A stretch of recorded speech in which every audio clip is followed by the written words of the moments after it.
Hi. So I thought today I'd make a video about something I recently learned about called the devouring father.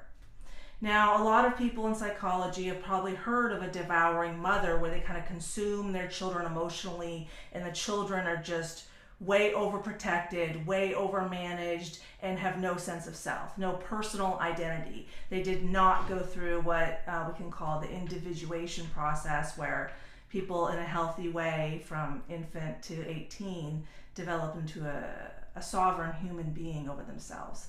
So, and that's Carl Jung, and I've done a lot of work with Carl Jung. So I thought the other day, I was like, is there a devouring father? Because I'm trying to understand all of the social activists.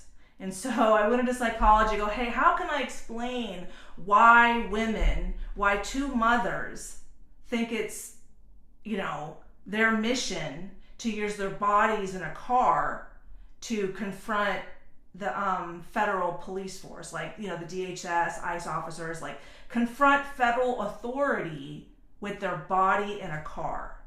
Like, why would they go so extreme, especially when they have a child at home? Renee, Good has a child at home who's 6 years old and the father died in 23. So now she's risking the life of the last biological parent of her child. Why does, other people like neighbors come before her family? What's going on here? Is this healthy? What's this dynamic? So I'm Carrie Blazer-Bazaglo, the reincarnation of Mary Magdalene, and I'm here to help us all understand ourselves, help us understand what self-hate looks like and what self-love looks like. Okay, so first let's go over what is a devouring father wound. And please bear with me, I'm kind of new to all the techie stuff of screen sharing, but I think I got it figured out. Okay, so let's start here. All right, so first we're going to look at the devouring father wound. Okay, so the devouring father, what is a devouring father wound? A devouring father may rule through fear, and you can find this on my Instagram account, Carrie Blazer Official. Intimidation or unpredictability. Okay, that's my dad, for sure. And I called my grandpa a racist when I was 12 years old because he didn't like the skin color of Native Americans. Now, okay, was that racist? The way I heard it was it appropriate for me at 12 years old to think that it was my job to put my grandfather in his place? Completely disrespectful, but I learned that in school. So if we think this like indoctrination in school just started, no, I went to school in the 70s, okay, in California. So this kind of social activism, tell your parents how it is, separating the family internally by teaching the kids it's okay to, correct your grandfather who had turned a few dollars in his pocket to a multi-million-dollar business in Phoenix, Arizona. And that's not acceptable. And my youngest uncle is half Native American, okay? So, no, not right. Require complete conformance with his values, beliefs, and ambitions. Yep, yes. Do it my way or the highway. I remember we got in an argument right before I went to China to study abroad, and I was going to leave in a week. I'm not going to pay for you. What? I'm like, fine, I'll spend my own money because I had $4,000. So then he ended up paying. But it's like, you're going to take that. I've studied 2 years of Chinese in 1 year, and I've done all this work, and now we get in an argument, and now this whole thing is gone. It's just reaction, because his nervous system is calibrated for fear, shame, and guilt, as opposed to love, compassion, and enlightenment. So, that doesn't work.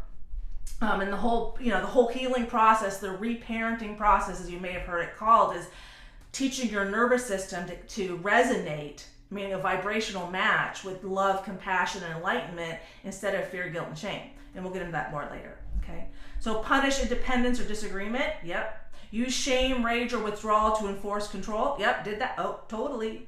Treat children as extensions of his ego. My ex-husband, my son's an Eagle Scout. And sometimes he would say, well, that Eagle Scout's half mine. It's like, wait, what? It's like, well, I helped you do it, so it's half mine. It doesn't make any sense. I mean, does anybody get a college degree and list all the professors that helped you get there and like it's their degree too? No, like there's the lack of individuation. There's the devouring. They're like, you're mine, undermine the child's confidence to maintain authority. Well, right there, you take credit for your child's accomplishments. It's exactly what you're doing. Okay, so how do children act in this dynamic? So children raised under this dynamic often struggle with chronic fear or hypervigilance, suppressed anger, or identity confusion. Oh, LGBTQ much? Weird. And a devouring mother's identity problems as well, because there's no individual. Difficulty trusting authority. Oh, we say Trump derangement syndrome. I'm sure Trump had a devouring father, so I'm sure that wound is in him too. So it triggers the devouring father wound in the collective, so they see themselves, right? So, I just did another video today about Jake Tapper on CNN. He said, why didn't ICE agents, he was talking to Kristi Noem and asked Kristi, why didn't the ICE agents just let her go?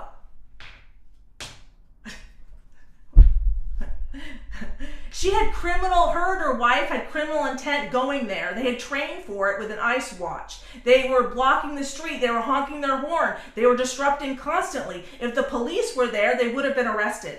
But the ICE have to arrest the illegal immigrants and then also deal with the public that's being supported by the governor and in the news media.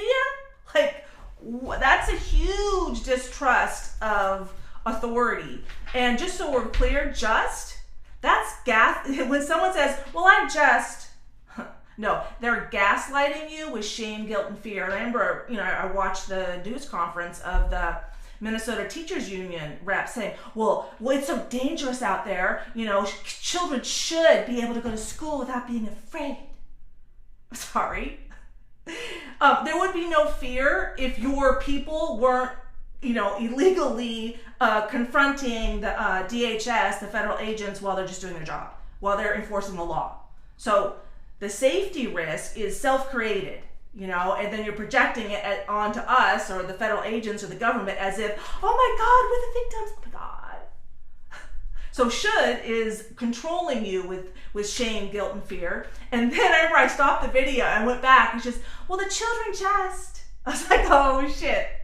There she is. That woman needs a lot of work, okay? That woman has a lot of trauma. She's talking from her wounds. And when you talk from your subconscious, from the lies, the wounds in your subconscious, it's inverted wisdom, okay? So blaming other people for the problem you're creating, is inverted wisdom. Take accountability for what, ground into reality, and take accountability for your part of it, okay? So then here's the next one, rebellion followed by guilt. And that's Renee Good's wife, right?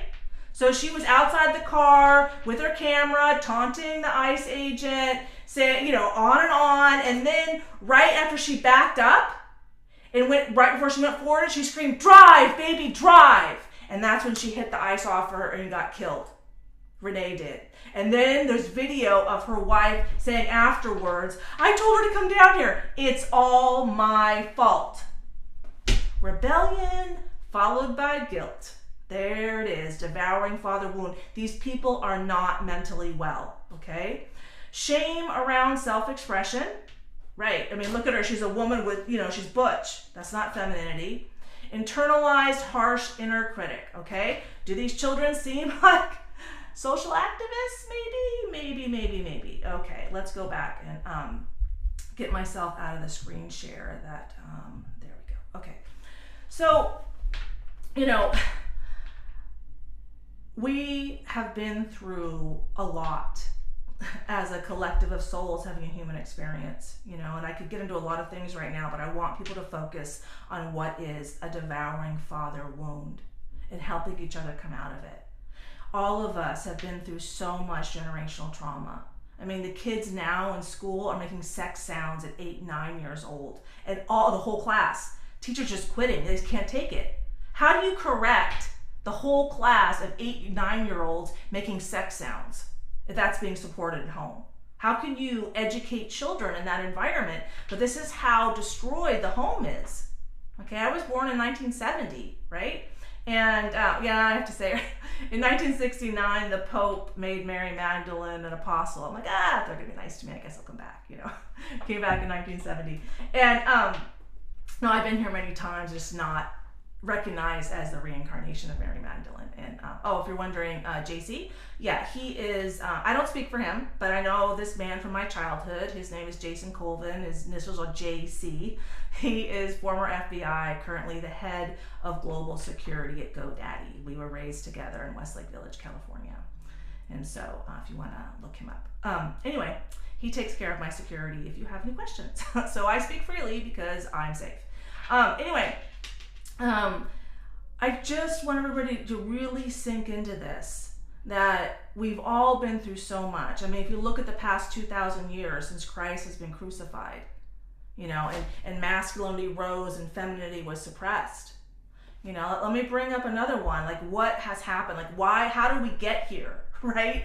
So I can bring up something else on Instagram. Let me share my screen again, and let me bring up a different thing on Instagram here. Okay.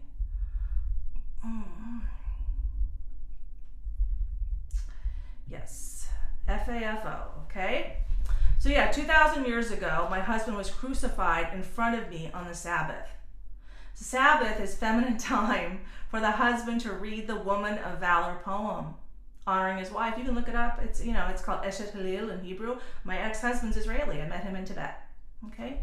Then 600 years later, the Pope made me a prostitute. You know, that's why I say, they're be nice to me. I'd come back. You know, and then a year after my mom passed away, they made me an apostle to the apostles in 2016. So thank you very much.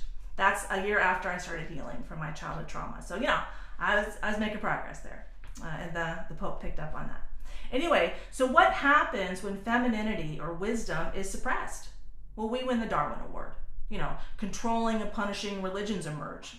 Christianity, I mean, dude, you know, the Crusades, the Inquisition, they like kill 1 million people to get some religious artifacts. You know, we have manifest destiny in America. God said, that's our land, take it, kill the buffalo, kill the Native Americans, you know. Just, you know, read your history about, you know, Islam, Judaism, you know, are not the only controlling and punishing religions, okay? Women were burned at the stake. Endless wars, atomic bomb, sexual assault. Men with multiple women. Extreme mental illness. Financial fraud, broken children. This is what happens when we repress femininity, when we repress wisdom, okay? It's like the patriarchy is like a Boy Scout camporee without any women. That's when the fingers get blown off. That's when the things are on fire. That's when the boys are running wild. No one's sleeping. No one's eating, because the balance isn't there. Okay. When you infuse wisdom with knowledge and you have that balance and you honor them both equally, then that's what the balance is. That's what women have been screaming for. Okay. That we bring this balance back. So all this has happened. We started repressing femininity about 2,500 years ago, and then about 1,800 years ago, imperialism in Europe really rose, and that's when, you know, Christianity was, you know, they threw away 17 of the Gospels, kept 4, made it an institution, excluded the women, and they just took control, right? And so we are working our way out of that. But one thing that I had to accept is that we have to surrender to our darkest depths before we can reach our highest highs. And my first enlightenment experience about 1.5 years ago, I was asked, what do I need to heal? And I was shown that every layer of our society is broken.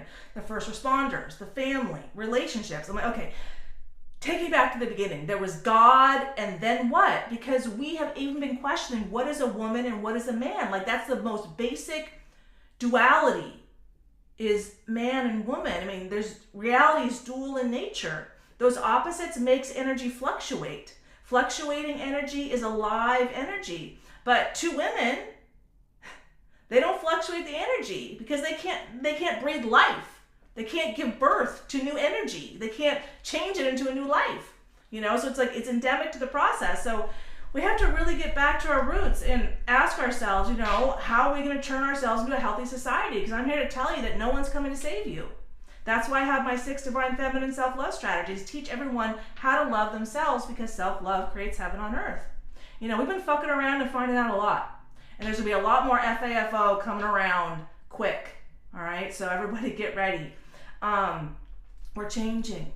We're unearthing these wounds, the crucifixion wound. I unearthed the manifest destiny wound in America. Trump's drawing boundaries. We're creating a safe country for ourselves, a safe hemisphere for ourselves. And only when we're safe and that we're secure, we've taken care of our problems, do we even have time and energy to take care of other people's problems. I mean, there's 6 strategies. The second one is love hierarchy.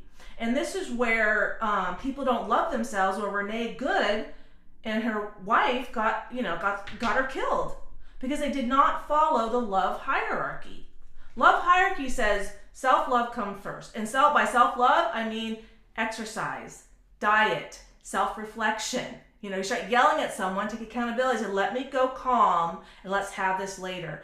Don't take your crap out of other people. I don't mean, go on vacation and act all entitled. No. Walk barefoot in nature. Learn Reiki. Okay? Meditate.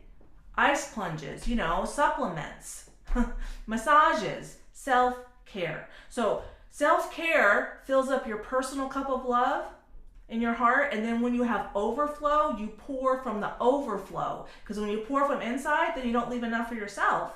Okay, to make healthy, balanced decisions. Okay, when we're overrun and doing too much and giving too much, then our hormones are out of whack, we're exhausted, we make poor decisions, we're easily emotionally manipulated. Okay, Ice Watch much? Teaching you how to confront federal agents with your body is, not a balanced decision for 2 women. So second is spouse love. And then because of the 2 of you pour into each other in healthy ways, that's really healthy for the kids. It creates a very secure relationships for the kids to exist within. Third is your children. 4, family. 5th, community. So, the good wives, are they good wives? The good wives made a decision to put community in their neighbors before their own child, whose father had already been killed in 2023. Does that sound like a balanced, healthy decision to you? Because it doesn't to me. I'm a mother of 3 kids. I wasn't out there protesting. I was home with my kids all the time. They didn't go out and do this. They were at, taekwondo and rock climbing and, their activities in school. Okay? No, I'm not out there putting my body between a federal agent and an illegal immigrant and to have to be shot through. I'm not a moron. Okay? So let's hold ourselves to account, and the more we hold ourselves to account and talk about it, the more everyone else will hold themselves to account. Okay, so I'll be making more videos coming out, and I hope you like and subscribe. Thank you for listening, and take care. Okay, bye.